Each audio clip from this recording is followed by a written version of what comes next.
Hoje em especial, sinto a necessidade de uma palavra, de um conforto, porque estou cheio de dúvidas, de sombras, de saudades do não experimentado.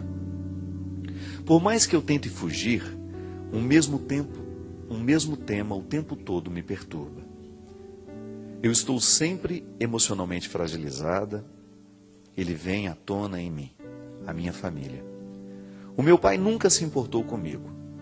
Obrigou-me a carregar um sobrenome que serve apenas como peso, tentou comprar-me aos 6 anos de idade com uma boneca, aos 15 com um anel.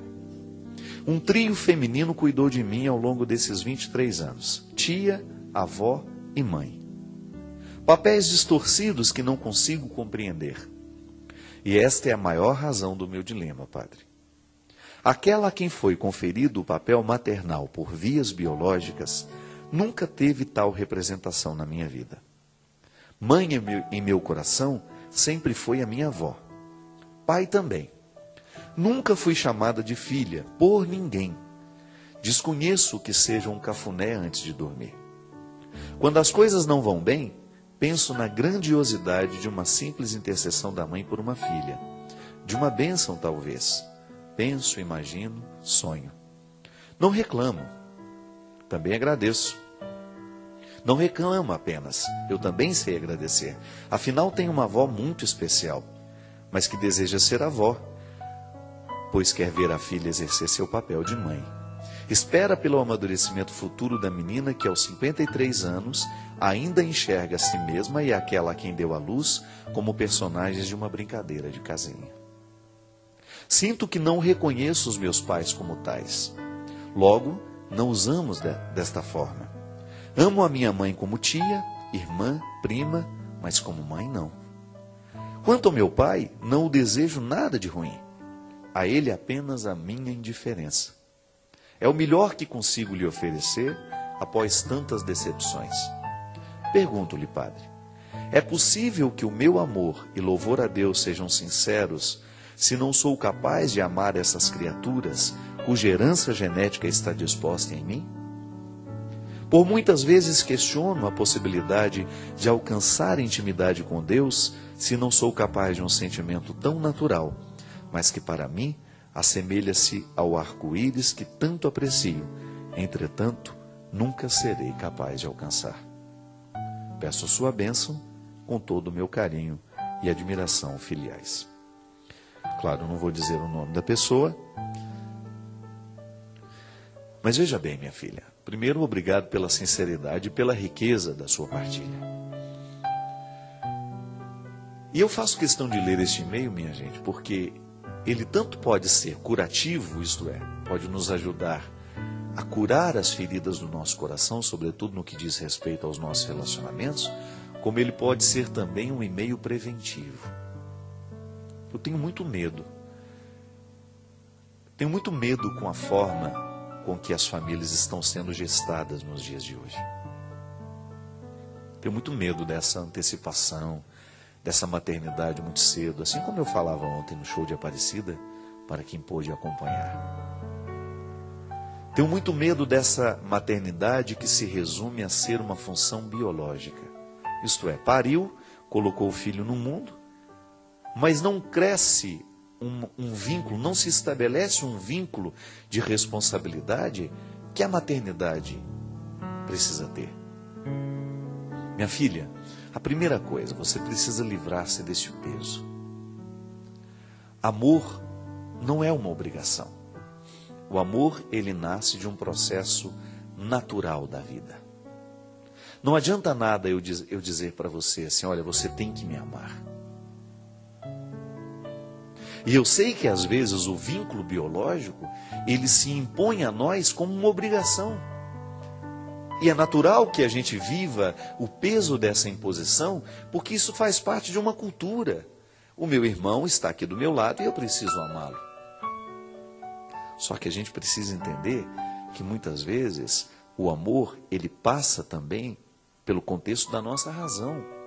Pode ser que você tenha dificuldade de amar a partir do sentimento. Como é que eu posso amar o outro a partir da razão? Quando eu descubro que eu não tenho nenhum sentimento que me aproxima dele, mas ao mesmo tempo eu racionalizo que eu preciso respeitá-lo. Ao mesmo tempo eu racionalizo que eu preciso ter pelo menos um vínculo respeitoso por ele. Agora, a obrigação não pode ser o peso. Porque se você considera o vínculo como um peso, quanto mais você tentar amar, mais você vai rejeitar. Porque, infelizmente, você é fruto de uma história que você não escolheu.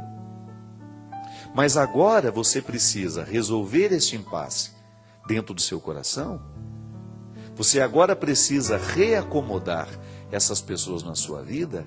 Então, reacomodando essas pessoas na sua vida, você vai conseguir ser honesta com você mesma. E até mesmo dizer para essas pessoas: olha, você é meu pai, mas eu não o interpreto como meu pai. Me desculpe. Às vezes, minha gente, quando nós verbalizamos essa situação, nós começamos a consertar dentro de nós o sentimento que estava estragado, e nós começamos a viver essa dimensão racional do amor, porque nós até colocamos o outro no lugar certo, não é verdade? Por mais doloroso que seja, às vezes o outro precisa escutar isso de nós. Olha, nós temos uma obrigação biológica, mas se a gente não fizer esta obrigação ter um colorido a mais, isto é, se a gente não partir para a construção de um vínculo que seja superior a esta obrigação, a gente vai correr o risco de ficar a vida inteira ao lado um do outro, vivendo uma obrigação que não realiza, que não faz crescer, e que com o tempo pode virar desrespeito. É por isso que eu digo que é importante a gente ter coragem de reconhecer. Eu sei que para nós mineiros, por exemplo, é muito difícil. Eu me recordo que vivi durante muito tempo um conflito muito grande em não ser capaz de reconhecer o mal que muitas vezes a formação da minha mãe me causava. Pode parecer agressivo isso, não é verdade? A gente dizer que na formação que a nossa mãe nos deu, existem defeitos sérios. Porque mãe é sagrado. A gente considera uma realidade sagrada. E porque é sagrado, a gente não tem coragem de reconhecer o que é frágil. Só que isso não é uma verdade. É sagrado? É. Mas nós temos o direito de reconhecer aquilo que a nossa mãe nos legou, nos deixou e que nós não queremos levar conosco.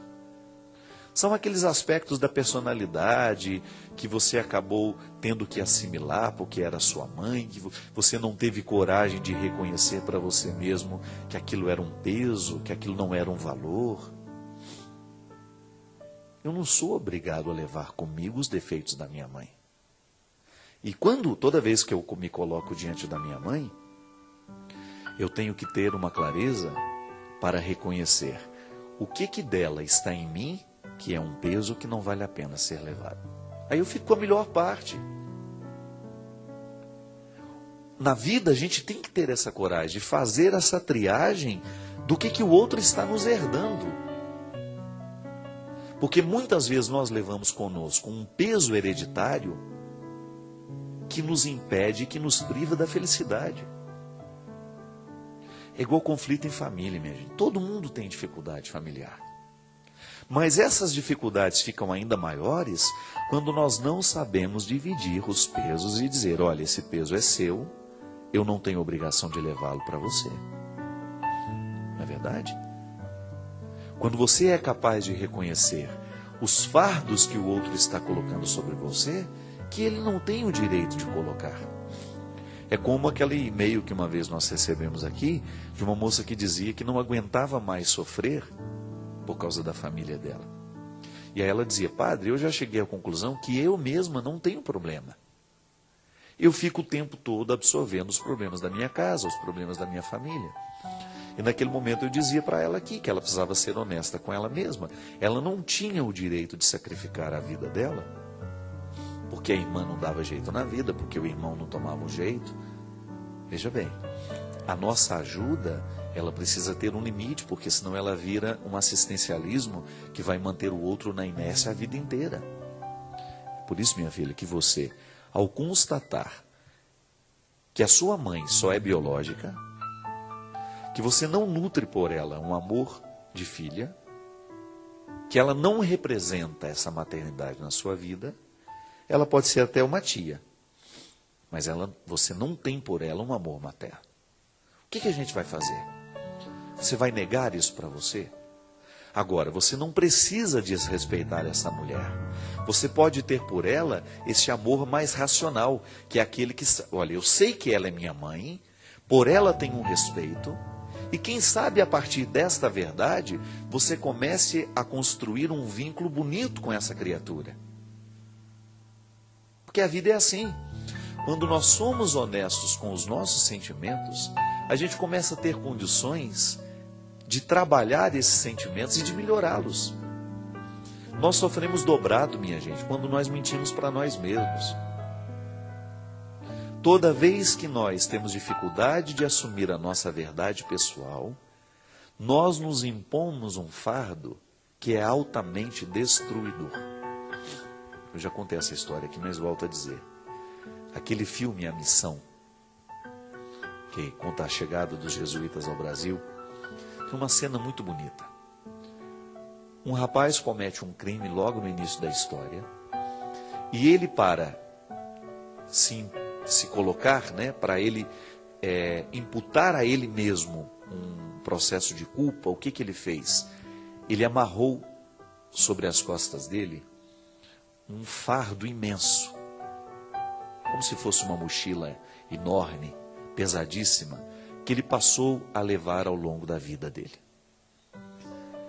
E todo mundo já tinha dito para ele, larga esse fardo, você não precisa carregar isso. Era uma maneira pública de mostrar que ele estava arrependido pelo mal cometido. Ele levou aquele fardo a vida inteira. E o momento em que ele deixa cair aquele fardo, é lindo no filme. Quando ele de repente está subindo, escalando uma montanha, e aí ele não consegue mais segurar aquele fardo, e mesmo contra a vontade dele, aquele fardo vai embora. E quando aquele fardo cai, que ele vê aquela montoeira de coisa que ele levava sobre as costas, rolando pela cachoeira, ele tem uma crise de choro, mas de um choro purificador. Foi bonito ali ver a reconciliação dele com ele mesmo. O mesmo acontece conosco. Muitas vezes, por falta de ter coragem de assumir a nossa verdade pessoal, a gente se impõe um fardo muito doloroso. É uma maneira de alimentar dentro de nós, esse processo de culpa. É estranho isso. Como nós somos facilmente autodestrutivos. E corrigir esses sentimentos desordenados dentro de nós é uma tarefa. Eu fico pensando, que todos os dias nós temos uma tarefa para realizar. Quando chega ao final do dia, você precisa fazer a sua faxina afetiva. Quais foram os lixos que hoje julgaram sobre você? Quais foram as palavras que não valeram a pena? Ou o contrário, onde é que eu vou guardar aquele amor que eu recebi? Onde é que eu vou guardar o cuidado que me foi dispensado? Todos os dias nós temos acontecimentos bons e acontecimentos ruins. E todo dia antes de ir dormir, nós precisamos fazer a reunião desta vida que nos foi oferecida e a gente saber o que a gente faz com tudo isso agora. O sentimento é a mesma coisa. Quando eu começo a guardar dentro do meu coração os sentimentos estragados, eu vou me estragando com eles. Por isso, minha filha, que você não precisa ter medo de reconhecer que você não ama sua mãe como mãe, mas a partir desse reconhecimento, você precisa se comprometer por causa de você mesmo. É antes de ser uma situação que diz respeito a ela. É o seu conforto antes de qualquer coisa. Você acomoda a sua mãe aí, a partir desse amor mais racional. Tudo bem, ela é minha mãe de sangue, eu preciso respeitá-la. E quem sabe, assumindo esse sentimento dentro de mim, eu tenha condições de estabelecer com ela um vínculo mais maduro, um vínculo mais leve, quem sabe.